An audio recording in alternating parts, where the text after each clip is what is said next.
Je ne crois pas qu'il y ait de confusion idéologique au plus haut niveau de l'État. Je pense que c'est fait parfaitement à dessein. C'est-à-dire que lorsque le président de la République se trouve en Israël, parle aux Israéliens de ce qu'il faudrait qu'il y ait un procès concernant cette affaire. Il faut rappeler quand même c'est quoi l'affaire. Oui, donc c'est une vieille dame qui a été défenestrée d'une façon absolument épouvantable par un homme qui criait à la Akbar, mais dont il est avéré, semble-t-il, en tout cas par les éléments que nous avons, qu'il était...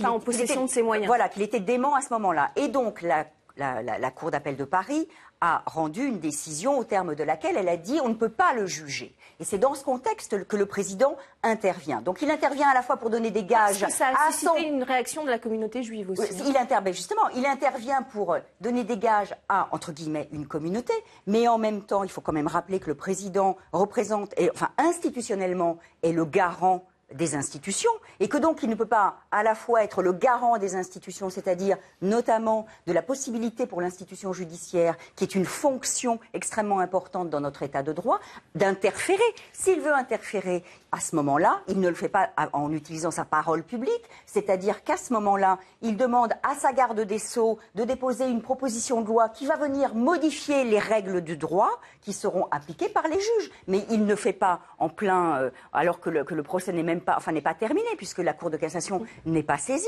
Et c'est à raison, il faut vraiment saluer le communiqué de Mme Arance, qui est la présidente de la Cour de cassation, et du procureur général, de rappeler à l'exécutif que la justice doit être indépendante.